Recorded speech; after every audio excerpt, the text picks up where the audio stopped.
印尼预先吞并巴布亚一样吞并马来西亚、新加坡和文莱，让英联邦坐不住了，直接出兵对抗，粉碎了大印尼帝国主义。1963至1966年间，在婆罗洲、马来半岛和新加坡等区域就爆发了激烈的武装冲突，而进攻方是印尼的军队，而防御方则是英联邦的部队。印尼当时的海空军实力兼拥有40万之众的陆军，无疑是东南亚头等军事大国。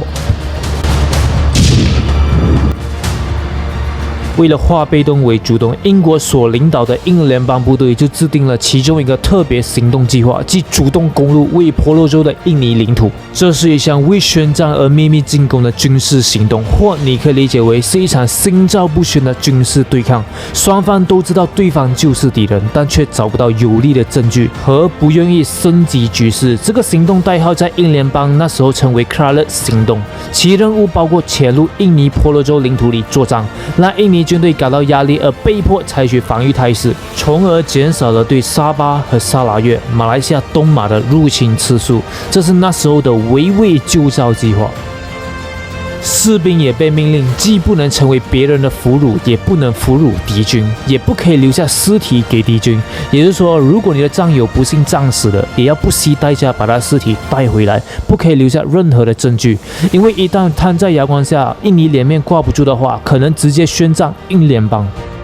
这会导致从边界冲突直接升级为全面战争，而这个代价是那个时候英国和印尼双方都不想付的，所以双方都很克制，战而不破。这场战争那时候是很低调的进行，报道也很少，细节也一直处于保密的状态。直到1974年，英国才公开承认有这个军事行动，而澳洲官方甚至在22年后，1996年才肯官方承认曾经有参与这个军事行动。这场冲突让英国压上了整个英联邦的远东战略后备队 Far East Strategic Reserve FESR 来对抗印尼，并为后来制定和现存东南亚唯一的军事协助条约五国联防机制打下了基础。五国联防 Five Power Defense Arrangement 是英国、澳大利亚、新西兰、马来西亚、新加坡在1971年签订的多方协议。由于二战后英国的战略收缩，要从东南亚撤军，但当时的马来西亚、新加坡犹如像个新生的婴儿，如果无人看顾的话，可能被周边的坏人给吞了。所以这个军事协议就因此诞生了。在马来西亚或新加坡遭受袭击时，协议国要提供军事援助，也是目前现存西南太平洋地区第2大军事安全组织。其内容包括允许新加坡空军在澳洲训练，马来西亚也同意新加坡空军可以进入其领空。澳洲则在马来西亚的 Butterworth 和新加坡的 Terengganu 地区分别部署幻影战机及反潜侦察机，定期每月巡视印度洋和南中国海区域。三方并于1971年9月共同建立空中防御整合系统 Integrated Air Defense System。此条约当时不纳入印尼的原因已经很明显，再加上它不是英联邦的成员，而且还对澳洲北方形成了潜在威胁。这个我上一期有谈到，为何澳洲的强硬派想要肢解印尼来保证其北部领土的安全。如果你还没有看到的话，请按上面的链接去看呗，或等下来到频道找也行。在成功夺得巴布亚主权后，印尼可能觉得此计可行，是时候恢复芒哲伯夷帝国当年辉煌的版图了。只要威胁出兵，就会有美国介入调停，过后再走一波联合国的程序，就可以像巴布亚一样名正言顺归入印尼的版图。所以他想要复制这个案例在马来西亚、新加坡和文莱身上，但这次他碰到的不是荷兰，而是英联邦。所谓瘦死的骆驼比马大，日不落帝国英国虽然当时受到2战的重创，元气大伤，但收拾印尼应该还是可以的。而且英国还是联合国5大常任理事国之一，印尼想走一波联合国的程序，合法夺得马来西亚、新加坡、文莱的主权，恐怕得吃英国的否决票啊。Hello， 大家好，我是尼克斯，一个专注于提供国际知识的频道。如果你还没有订阅的话，现在是时候订阅了，我会每周更新哦。上一期我们就谈到了为何印尼想要通过马来西亚、新加坡还有文莱称霸整个东南亚呢？如果你还没看的话，请按上面的链接去看呗，或等下来到我频道找也行。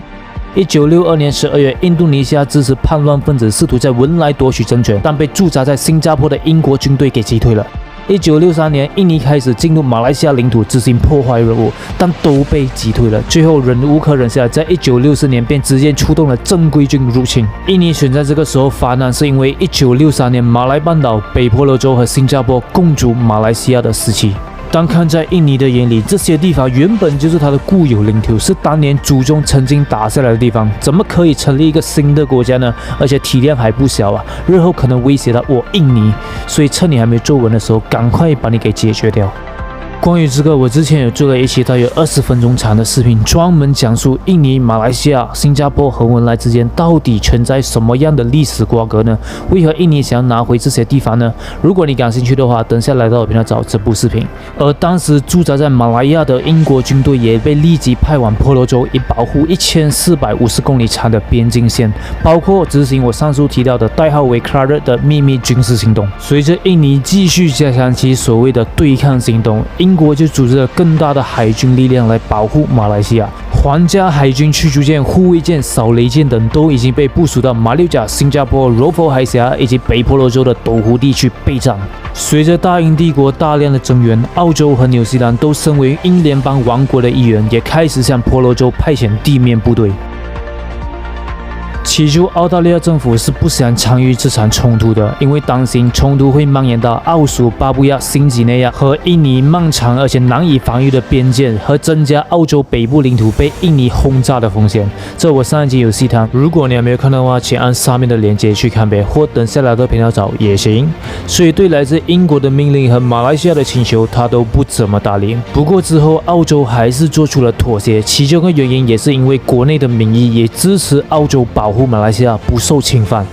所以澳洲一开始做了一个折中的方案，初期他把军队部署到马来半岛，也就是西马，来保护西马不受印尼的袭击，而不是直接派往东马参与英军的行动。只有在印尼军队袭击了马来半岛或新加坡，澳洲军队才可以开火。但这个情况确实发生了，1964年9月和1964年10月发生了2次。当时印尼对马来半岛西南部的拉美市和笨珍发动了伞兵和2栖袭击，于是澳大利亚皇家军团第3营就对入侵的印尼部队开火，并击退了敌军。澳洲原本以为他手里的这一枪是不会打响的，所以才肯部署到西马，结果还真的响了。所以反正都已经撕破脸了，就直接放手干吧。1965年1月，澳洲也向东马，也就是婆罗洲部署了兵力，同时也提高了澳洲本土的警戒水平。根据阿丁顿计划，英国皇家空军 VC 轰炸机此时已经开始进驻澳大利亚北部的达尔文皇家空军基地，准备执行轰炸印尼本土的计划。如果情况失控的话，但由于1966年的一场突如其来的印尼国内政变，挽救了印尼本土不被轰炸。印尼第一任开国的国父苏加纳总统也跟着政变而下台了，而上台的苏哈托眼看没有什么胜算，而也迟迟得不到美国像当年巴布亚事件那样的协助，所以就果断终止了行动。1966年8月，马来西亚和印尼就在泰国曼谷签订了和平条约，此时是印尼官方首次承认马来西亚的政权。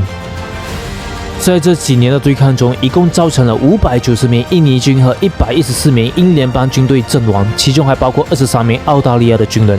2014年3月24日，在澳大利亚悉尼就举行了隆重的仪式，以纪念澳大利亚卷入这场冲突50周年。好，我今天分享到这，喜欢的话欢迎你点赞、关注、订阅、分享，还有记得打开你的小铃铛哟，我会每周更新。如果你想看澳洲和印尼之间到底有什么深仇大恨呢？可以来到我频道看上一期的作品。如果你有任何意见的话，欢迎在下方留言，让我们一起交流吧。好，我是尼克斯，一个专注于提供国际知识的频道，我们下期见，拜拜，记得订阅哦。